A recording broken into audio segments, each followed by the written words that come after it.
Alabanzas a Cristo, ensalzad al Redentor. Tributadle santos todos, grande gloria y loor. Cuando estemos en gloria, en presencia de nuestro Redentor, a una voz la historia diremos del gran vencedor.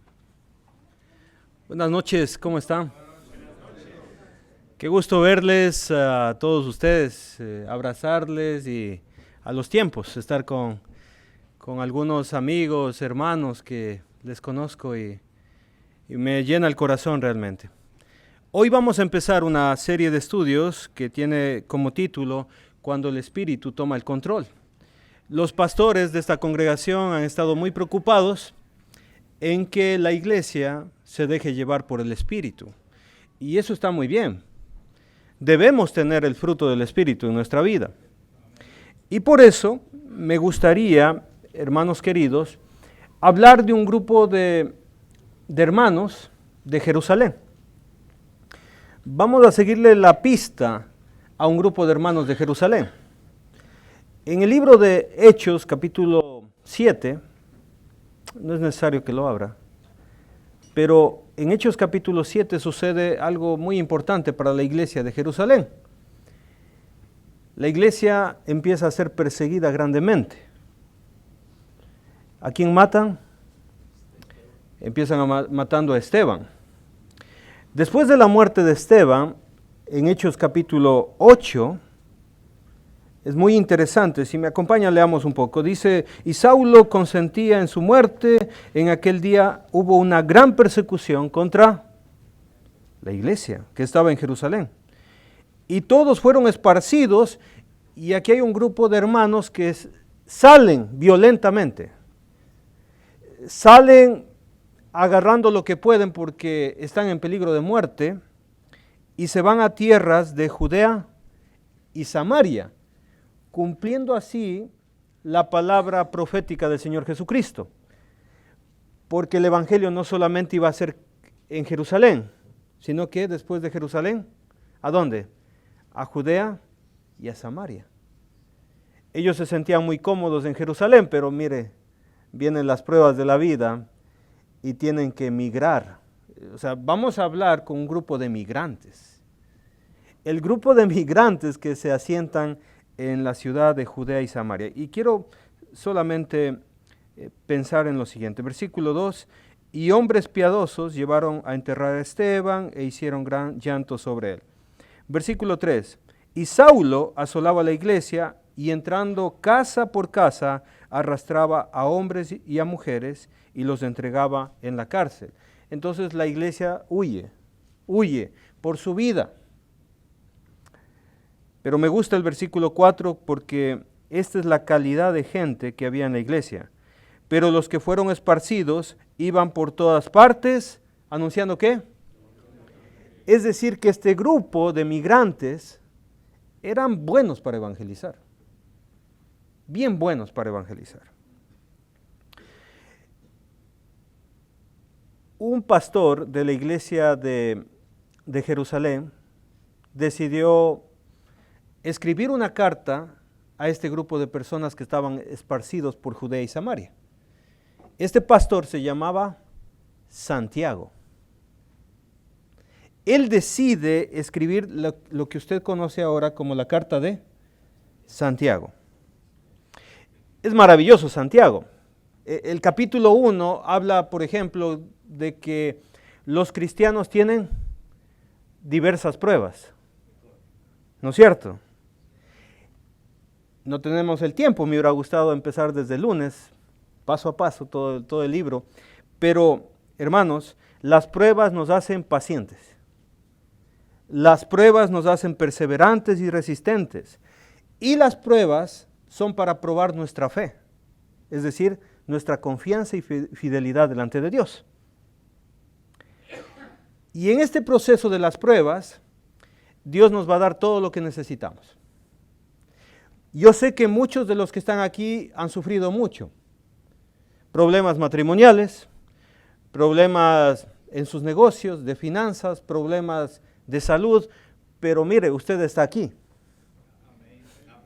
Usted no se ha ido de la iglesia, usted permanece fiel en el Señor, porque Dios siempre le va a dar a usted lo necesario. Uno de los grandes problemas que hay cuando hay pruebas es que cuando hay la prueba, siempre va a haber la tentación de pecar.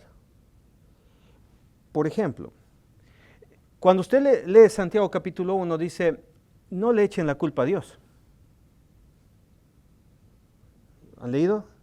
No le echen la culpa a Dios porque Dios no nos hace pecar, sino que nosotros mismos de nuestras propias concupiscencias caemos. Así lo dice.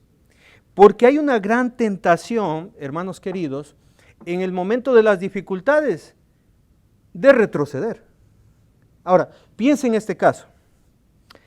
Piense en una familia que salió de Jerusalén apresuradamente por la situación de la persecución. Imagínese, usted es un judío que vivía tranquilamente en Jerusalén, tenía su negocio, vendía, no sé, ropa o lo que sea, y de repente por ser cristiano empiezan a perseguirle. Y usted le dice a la esposa, vámonos, ahora porque nos van a matar. Y saca a los hijos, agarran las maletas que pueden y se fueron a algún pueblo allá de Judea o de Samaria. Bueno, los judíos son muy buenos negociadores, negociantes, entonces este hombre agarra y coloca su inversión en un puesto ahí en una aldea de Judea. Imagínense, ahí su negocio y le empieza a ir bien. Pero como no conoce el mercado y compra cosas que no debía comprar, le empieza a ir mal. Alce la mano los que les gustan los negocios, aquí los que son buenos negociantes, por ahí uno, por ahí otro. Hay algunos negociantes aquí. Y de repente le empieza a ir muy mal y empieza a faltar las ventas, hay problemas con los niños en la escuela, hay problemas probablemente con el idioma, hay problemas y empieza incluso a afectarle en su matrimonio, porque la esposa le está diciendo, pero necesito. ¿Qué hacemos? Los hermanos de Jerusalén son iguales a nosotros en este sentido, hermanos, porque sufren igual que nosotros, tienen necesidades como nosotros. Entonces este hombre dentro de su corazón empieza a generar dudas y temores. Y dice, este domingo me voy a quedar, no voy a ir a la iglesia porque las ventas están muy bajas. Y no va a la congregación. Y dice, ¿y si me vuelvo a Jerusalén? Porque allá sí me iba bien. Allá sí conozco el mercado. ¿Qué tal si me vuelvo para Jerusalén? Eso estaba pasando con ellos. Y se le pasa en su corazón y en su mente, voy a dejar el cristianismo. Porque desde que seguí a Cristo empezaron los problemas. Y de repente por ahí pasa un amigo, supuestamente amigo, y le dice, mira, te tengo un negocio buenísimo. Pero es un negocio ilícito. Y todo esto está dentro de esa persona. Estamos viendo, hermanos queridos, que cuando uno sufre, cuando uno pasa por problemas, ahí aparece la tentación. Y es lo más difícil. Cuando estamos en medio de las dificultades, aparece ahí la mujer que no es su mujer, aparece el negocio ilícito, aparece el alcohol, aparece, no sé, aparecen los pecados. La pregunta es, ¿cómo reaccionamos ante esto? Acompáñenme a Santiago capítulo 1, versículo 18. Santiago, el libro de Santiago es un libro que debería llamarse el manual para madurar. Si usted quiere madurar, léase el libro de Santiago, porque tiene que ver cómo usted se comporta ante la vida. ¿Ha visto a jóvenes que ya tienen, bueno, ni tan jóvenes, de 30, 40 años que no maduran? Bueno, tienen que leer el libro de Santiago. Empecemos leyendo el versículo 18, capítulo 1, verso 18. Él de su voluntad nos hizo nacer por la palabra de verdad, para que seamos primicias de sus criaturas. Entendemos claramente que los hermanos de Jerusalén son buenos hermanos, son nacidos de nuevo. Si alguien nos visita dirá, ¿cómo es eso de nacer de nuevo? Significa que el Señor Jesucristo hace un nuevo nacimiento espiritual en su vida. O sea, cuando usted se hace cristiano, ese viejo yo muere y aparece un nuevo cristiano, un hijo de Dios. De eso estamos hablando. Él nos hizo nacer por la palabra de verdad. Entonces necesito escuchar la palabra de la verdad para nacer de nuevo. ¿Estamos hasta aquí todo bien? Necesito escuchar su palabra para nacer de nuevo. Y dice el texto, y esto me interesa enseñar en esta noche, para que seamos primicias de sus criaturas. La palabra primicias, hermanos, es una palabra del Antiguo Testamento. Y tiene que ver, aparches en el griego aquí, que tiene que ver como las primeras cosechas. ¿Eso qué significa? Que un cristiano es como en el Antiguo Testamento la primera cosecha que se entregaba a Dios. Y eso es muy importante, ¿sí? Cuando si usted era judío en el Antiguo Testamento, presentaba la primera cosecha delante de Dios para agradar a Dios. Eso es un cristiano. Mire lo que dice la versión Dios habla hoy. Para que seamos los primeros frutos de su creación. Es decir, que el cristiano no es cualquier cosa. ¿Sí? El cristiano es lo mejor que tiene Dios. Es la cosecha más buena que tiene Dios. Entonces todo cristiano debe entender que ya no es igual que antes. Hay mucha gente que está muy desanimada. Hay gente que dice, no, está difícil la vida. El trabajo está duro y trabajar debajo de este sol todo el día está bien complicado, ¿verdad? Dios le está diciendo a usted que usted es importante. Le está diciendo, mira, tú eres mis primicias. Tú eres mis primicias. Lo mejor, lo que yo quiero aceptar. Ahora, versículo 19 empieza con una frase. Por esto. ¿Lo miró? Por esto, mis amados hermanos, todo hombre sea pronto para oír, tardo para hablar, tardo para airarse. ¿Eso qué significa? Que el nacido de nuevo debe hacer lo siguiente porque es una primicia de Dios. Es decir, hermanos queridos, usted va a cumplir estos mandamientos, pronto para oír, tardo para hablar y tardo para airarse, porque usted es la primicia de Dios y esto es maravilloso. Por esto, hermanos queridos, las primicias de las criaturas de Dios deben tener estas características, estas actitudes para poder salir de las dificultades. ¿No le ha pasado a usted que usted tiene mal carácter cuando está en problemas? Usted está en problemas y de repente el hijo le jala y usted empieza a enojarse. Y el hijo le sigue jalando la chaqueta. ¿Y qué quieres? Le dice.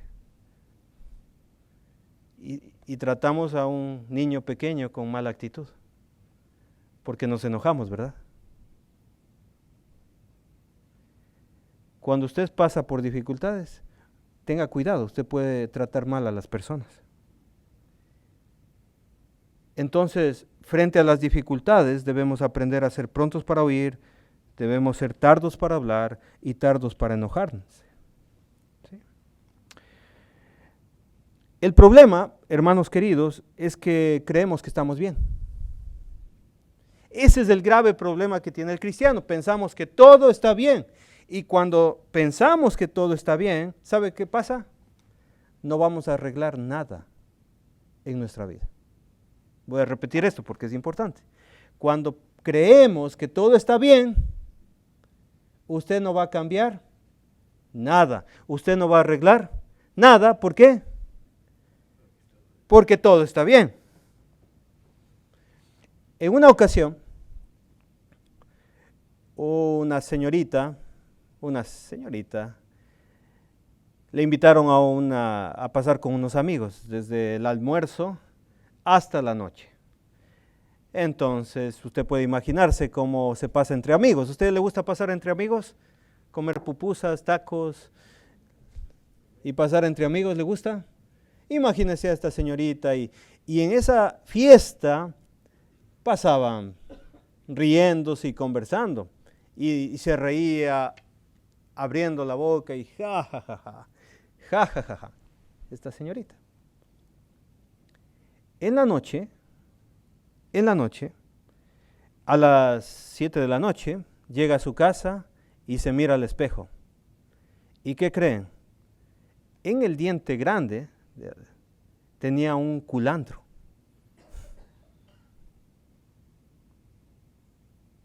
Y qué vergüenza que le dio. Se puso roja de la vergüenza. ¿Y por qué no me avisaron?, decía ella. Desde todo el almuerzo había tenido un culantro verde en el diente. ¿Cómo le dicen aquí? Cilantro. A veces pensamos que todo está bien, pero no siempre está bien. No siempre, hermanos queridos.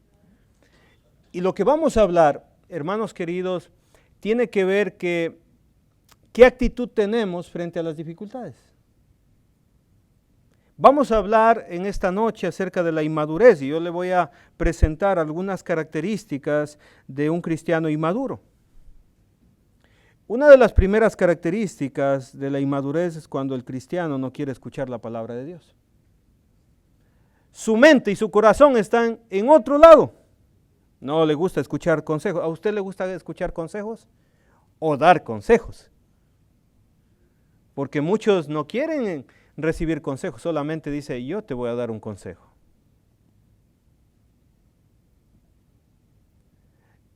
En una ocasión, de la vida real, le entrevistaron al director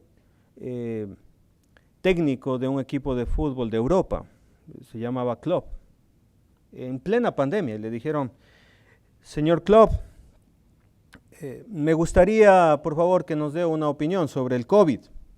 ¿Sabe lo que dijo el señor Klopp? No te puedo responder esa pregunta, porque yo soy un director técnico de fútbol. Usted tiene que preguntarle eso a los médicos, a los científicos. A mí pregúnteme de tácticas de fútbol, de lo que yo sé. Usted pregúntele eso a los que saben. Hay mucha gente que se cree experto en dar consejos y no pueden dar consejos.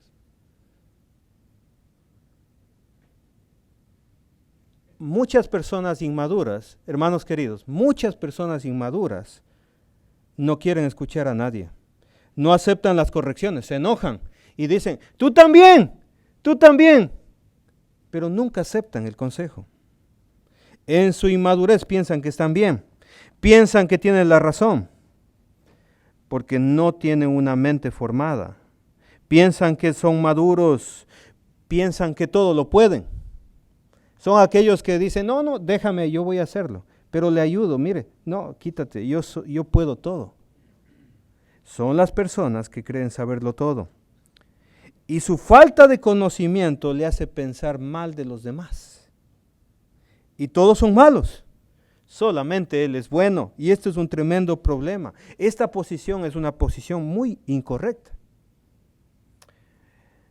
Los niños a veces se creen maduros, ¿verdad? Los niños pequeñitos.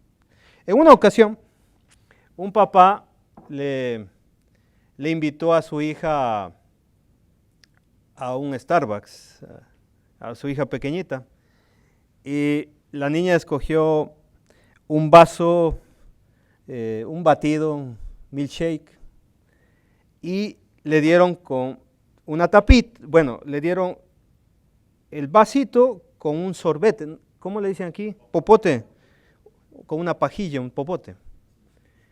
Ella nunca había utilizado el popote. Y le decía al papá, yo puedo, papá. Y el papá decía, no, te voy a enseñar cómo. No, papá, yo puedo, decía la niña ahí, la niña de 5 años. Yo sí puedo, papá, le decía. Mi hijita que no puede. A ver, ¿sabe lo que hizo la niña? Agarró el vaso, metió su boca en el, ¿cómo era? Popote, y se lo levantó. Yo creo que tenemos la misma actitud, el mismo pensamiento, muchas personas. Creemos que somos sabios, creemos que sabemos, pero en realidad no sabemos. Eso le pasa mucho a los jóvenes, por eso el único mandamiento para los jóvenes es ser prudentes jóvenes. Es el único mandamiento que aparece directo en el Nuevo Testamento para ellos. Sean prudentes. Porque muchas veces nos creemos maduros y ahí está el problema. Por eso la clave es ser humildes. Cuando, por ejemplo, leemos Romanos capítulo 12, 16, dice, unánimes entre vosotros, no altivos, sino asociándonos con los humildes. Y dice al final, no seas sabio en vuestra propia opinión. Bueno, otro aspecto de la inmadurez es el siguiente. Es hablar rápido, sin sabiduría. Ese es un problema tremendo. El otro día yo estaba hablando con un muchacho y le digo, ¿te gusta Larry White? Porque él había estudiado en una escuela. Ah, sí, me leí todos sus libros, dijo. Le digo, él no escribe libros, escribe estudios. Escribe talleres. Pero a veces hasta mentimos por quedar bien. Porque somos prontos para hablar, rapidísimos. Mire lo que dice el Proverbio 18:13. ¿Alguien que encuentre rápido? Proverbios 18:13. Mire, ¿le ha pasado que usted llega a hablar con una persona y esa persona no le deja hablar a usted? ¿Le ha pasado? Que usted le va a explicar, mira, el niño, ¿no? Llega donde su mamá. Mamita, yo quería explicarle por qué llegué tarde. Y lo que pasa es que porque llegué tarde, y le sigue pegando la mamá, porque no le dejó de explicar por qué llegaba tarde. Y luego de la golpiza le dice el hijo, llegué tarde porque me premiaron en la escuela por buen estudiante. Dice el Proverbio 18:13, es necio y vergonzoso responder antes de escuchar. ¿Usted deja hablar a las personas? Hay que aguantarse y ser tardos para hablar, prontos para oír. Y hay que escuchar a la esposa todo lo que tiene que decir, aunque se demore 2 horas, pero hay que escucharle todo. Hay que escucharle al esposo lo que tiene que decir antes de responder. A veces qué vergüenza, ¿no? Cuando hablamos antes de tiempo, y ese es un problema. Mire lo que dice Eclesiastés capítulo 5, versículo 2. Eclesiastés capítulo 5, versículo 2. Y estos son los tremendos consejos que tenemos en el Antiguo Testamento. Mire lo que dice Eclesiastés 5:2. No te des prisa con tu boca, ni tu corazón se apresure a proferir palabra delante de Dios, porque Dios está en el cielo y tú sobre la tierra. Por tanto, sean pocas tus palabras. Y a veces la gente empieza a decir cosas que le van a perjudicar. Hay personas, hermanos queridos, que se enojan con Dios. ¿Ha visto esas personas que se enojan con Dios? Yo una vez conocí a un hombre que dijo, me subí a la peña y cuando estuve en la peña le grité a Dios, decía, ¿por qué no me dio una esposa? Y se enojaba con Dios. No hay que enojarse contra Dios.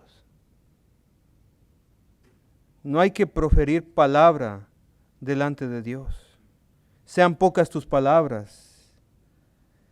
Lamentablemente, hermanos queridos, de esto vamos a seguir hablando más adelante, es que muchas personas están frustradas en esta vida. Porque no están contentos con lo que tienen, no están contentos porque no tienen dinero, unos están frustrados porque no tuvieron la profesión, dice mi papá, ¿por qué no me hizo estudiar? Yo hubiera querido estudiar. Otros están enojados por el tamaño, son muy pequeños. Otros son muy altos. Otros están frustrados por el color de piel. Y eso es un tremendo problema, hermanos. La frustración hace que vivamos una vida amargada. Y es triste ver a esas personas amargadas. Pasan mal en el trabajo. Les hicieron enojar los clientes. Y llegan a la casa amargados. Y a seguir amargados con la esposa y con los hijos. Está bien vivir así. Qué feo vivir así, ¿verdad? Es un problema vivir así. Mire, yo le doy un consejo. Usted le fue mal afuera, en el trabajo. Llega a la casa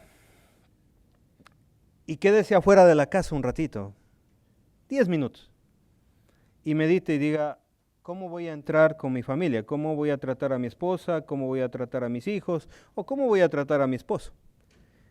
Y haga una oración, Señor,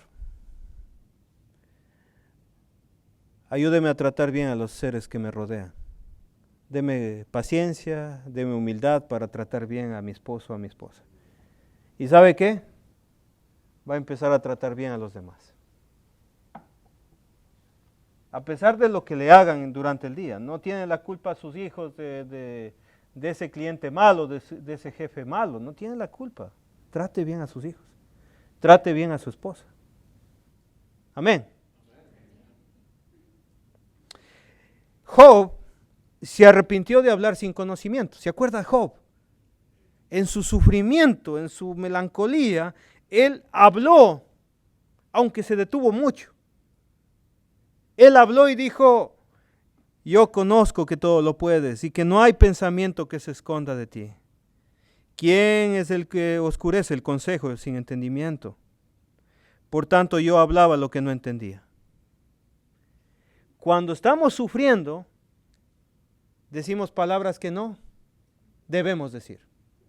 Y luego vemos a Job arrepentido, obviamente. Número 3. Cuando estamos en pruebas difíciles, hermanos queridos, podemos enojarnos pronto. Alce la mano el que tiene un esposo o esposa enojada. ¿Dice mal la pregunta? Alce la mano el que es enojón. Por favor, baje la mano, hermanito y hermanita. Muchos tienen este problema porque la frustración por las pruebas hace que nosotros tengamos mal carácter.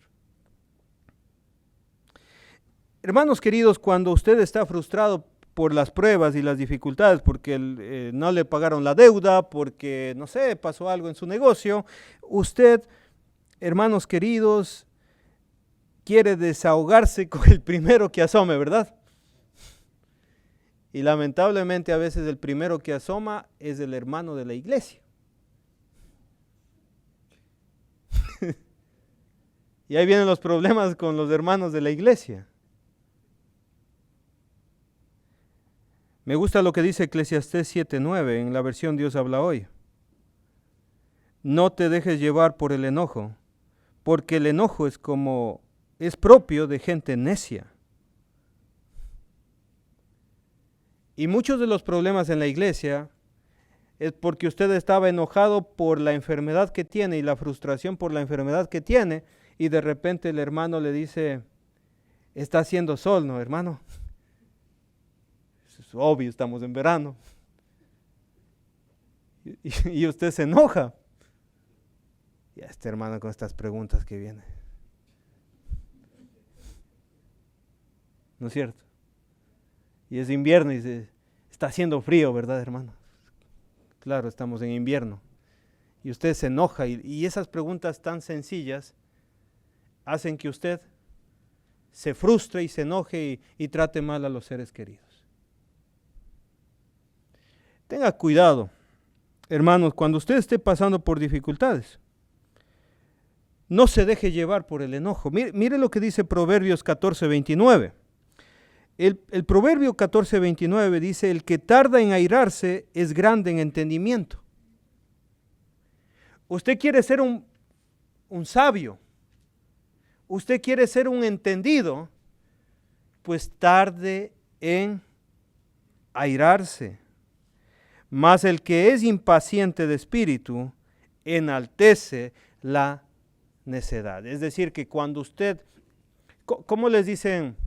En México les dicen mecha corta, ¿no es cierto? Yo no sabía esa palabra cuando escuché mecha corta, y empecé el análisis, el exégesis de esa frase. Significa que es como una bomba, y la bomba tiene una mecha, y la mecha puede ser larga o puede ser corta. Hay hermanos que no tienen mecha. ¿No es cierto? Que se enojan, pero ahí, en Ecuador le dicen cerillo, le dicen fosforito. A los que se enojan, pues, y que dice el papá, no le hables a la niña porque recién se levantó. ¿Ha escuchado eso? No le digan nada porque, no sé, algo pasó en su vida. El que tarda en airarse es grande de entendimiento.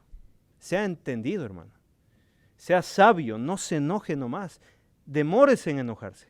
Y verá cómo le va bien con su esposa, verá cómo le va bien en el trabajo, verá cómo le va bien en todo lado. Vamos a hablar sobre el correcto comportamiento en las dificultades. ¿Le parece bien? Porque estamos aprendiendo a madurar. De eso se trata. Mire, Santiago capítulo 1, versículo 19. Por esto, porque usted es la primicia de Dios, porque usted es un escogido por Dios, porque Dios le tomó como hijo, usted es su hijo. Por esto, mis amados hermanos, todo hombre sea pronto para oír, tardo para hablar, tardo para airarse. Qué buen consejo de parte del pastor Santiago, ¿verdad? Entonces los cristianos que hemos nacido de nuevo, hermanos queridos, debemos ser prontos para oír. Pero prontos para oír, ¿qué?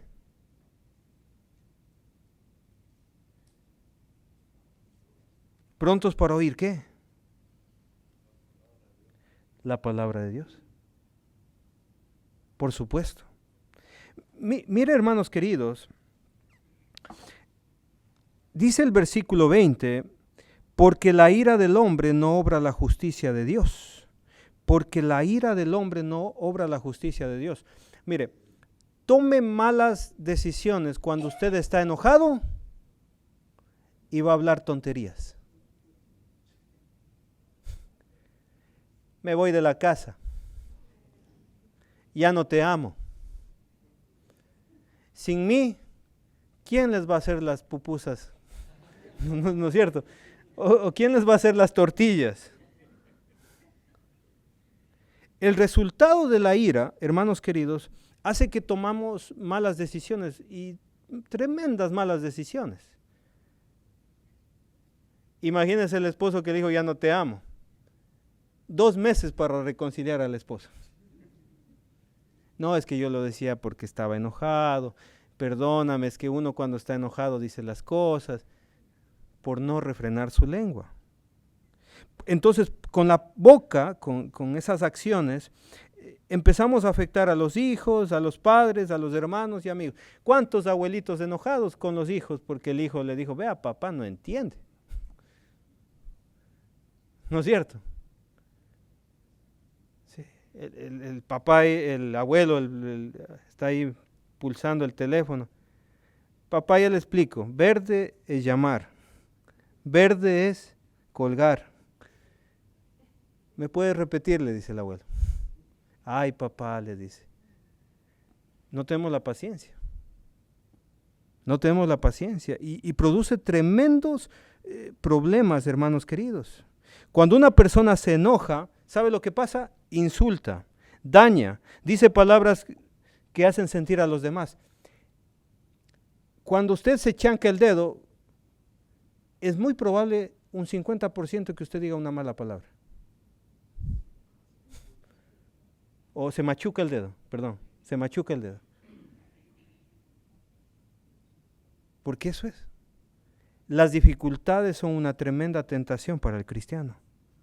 Donde hay dirección sabia, donde no hay dirección sabia caerá el pueblo, dice el texto de Proverbios 11:14. Mas en la multitud de consejos hay seguridad. Entonces, ¿qué debo hacer, hermano Henry? ¿Qué tengo que hacer? ¿Qué tengo que hacer si la vida está dura? Porque, mire, hay muchas dificultades. Bueno, hemos aprendido qué debemos hacer: prontos para oír, tardos para hablar, tardos para airarnos, pero hay más instrucciones. Versículo 21. Por lo cual, desechando ¿qué? Toda inmundicia y abundancia de malicia.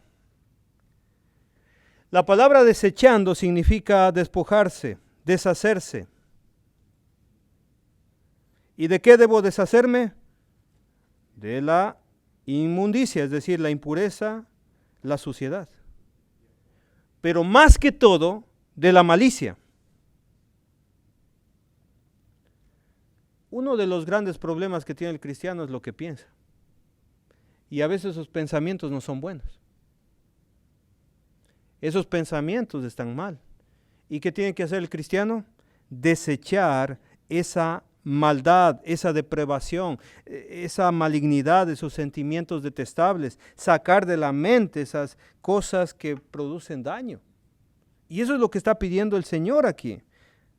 Los cristianos debemos deshacernos y quitarnos de nuestro corazón todo pecado, toda iniquidad.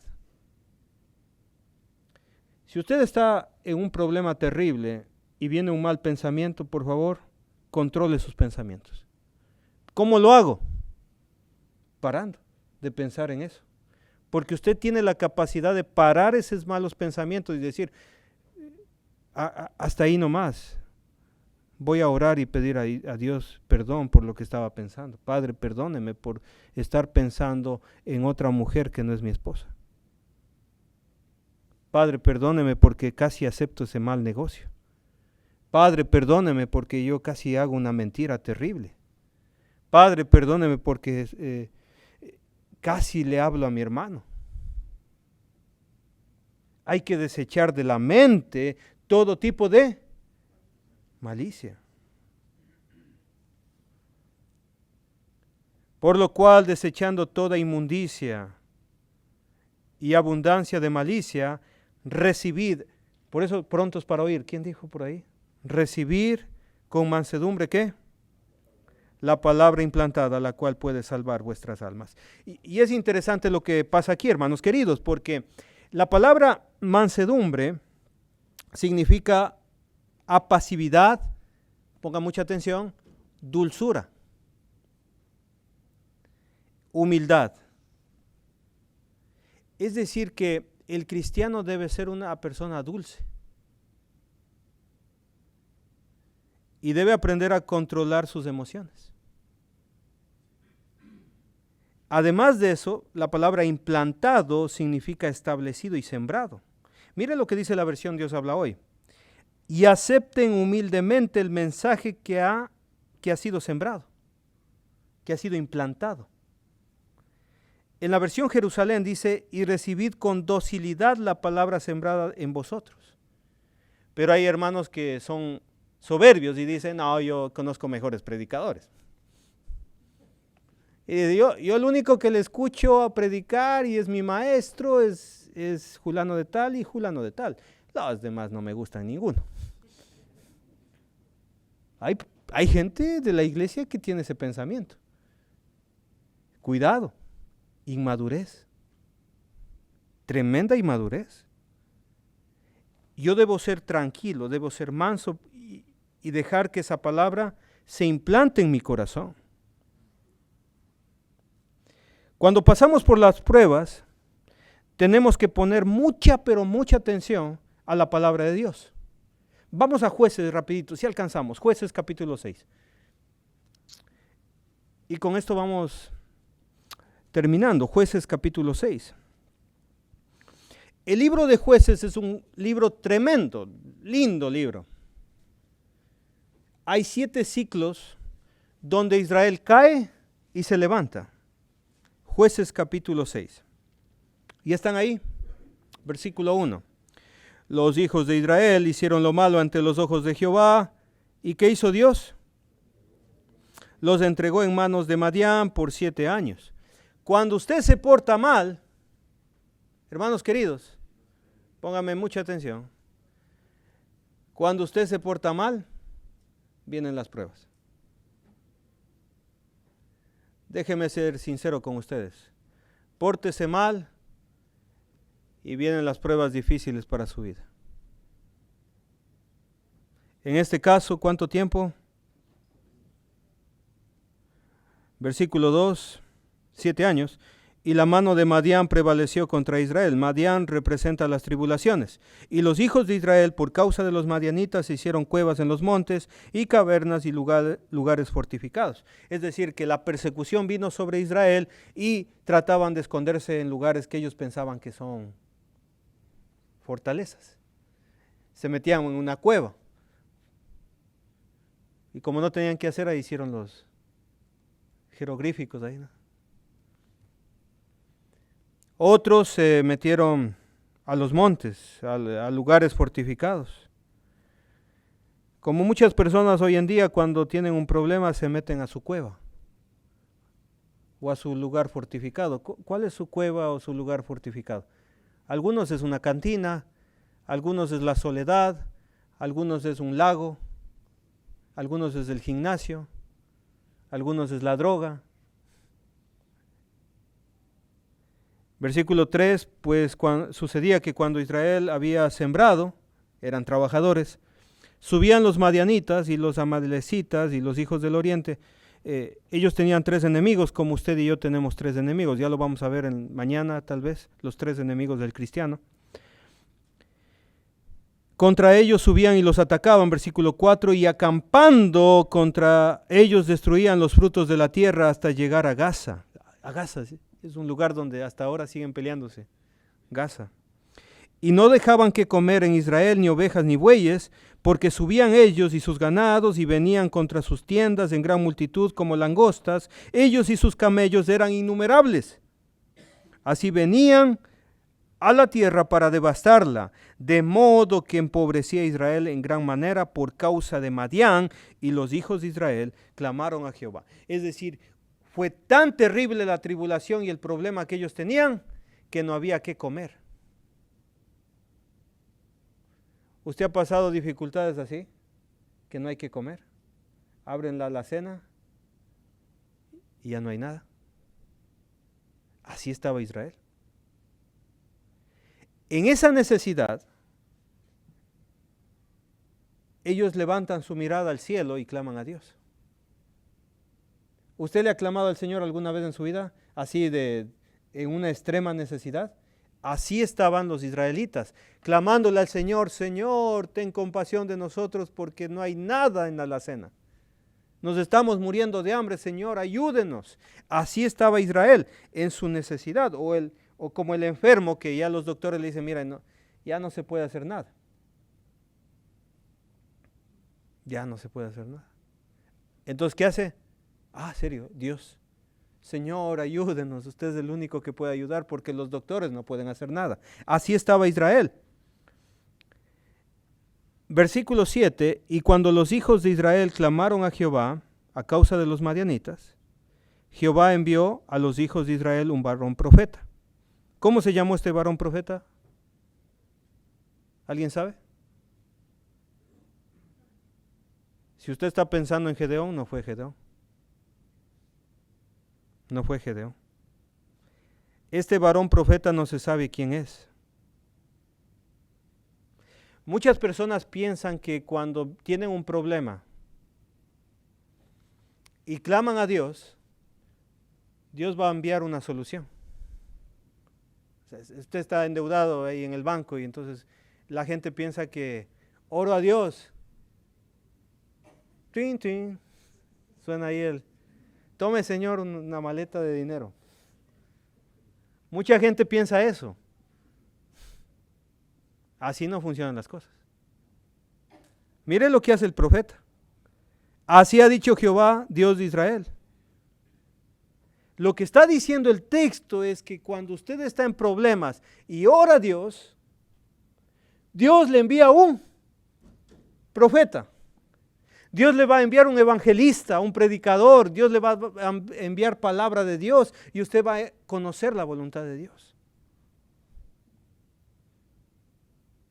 No es que así funciona, o sea, yo oro a Dios y ahí viene la solución, no. Dios envía un predicador, Dios envía palabra para que usted reconozca la palabra de Dios primero. Para que agarre la sabiduría de Dios y usted sepa qué piensa Dios. Y si usted sigue leyendo, por cuestión de tiempo, no lo vamos a leer, pero les dice, yo les saqué de Egipto. Yo les libré de los dioses. Y ustedes ahí con miedo de los amalecitas. El problema de ellos, mira el versículo 10. Y os dije, yo soy Jehová de vuestro Dios, no temáis a los dioses de los amorreos, en cuya tierra habitáis. Pero el problema de ellos, ¿cuál ha sido? Subrayelo. No habéis oído mi voz. Y ese es el tremendo problema, hermanos queridos. Que la gente busca a Dios solamente cuando tiene problemas. Pero no quiere escuchar la palabra de Dios. Así que si usted está pasando por un problema, una enfermedad, una dificultad, problema familiar, problema con la hija, el hijo, problema con el papá, la mamá, no sé qué problema. Prontos para oír, pero tardos para enojarse contra Dios, tardos para enojarse contra la gente que nos rodea. Prontos para oír. Verso 21 del Santiago capítulo 1. Por lo cual, desechando toda inmundicia y toda abundancia de malicia, recibid con mansedumbre la palabra implantada. ¿Y qué puede hacer la palabra? ¿Qué puede hacer la palabra de Dios? Salvar nuestras almas. La palabra de Dios tiene el poder de salvar nuestras almas. Así que en momentos de dificultad, abra su corazón para escuchar la palabra de Dios. En momentos de enfermedad, en momentos de pobreza, cuando tenga crisis familiar, matrimonial, abra su corazón. Porque Dios puede salvar nuestras almas. Porque es el único que puede ayudarnos en momentos difíciles. Quiero resumir lo que hemos estudiado. Quiero resumirlo. Usted ha nacido de nuevo, es la primicia de Dios. Es lo más bonito que Dios tiene. Él dice, esta es mi primicia. esa primicia tiene que presentarse delante de Dios consagrada.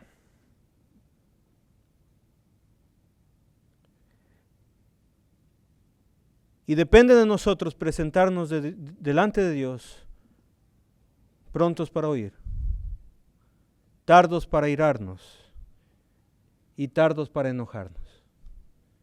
Trate bien a sus seres queridos. Trátese bien usted mismo. A veces el problema, la frustración de la vida es que ni siquiera usted se trata bien a usted mismo.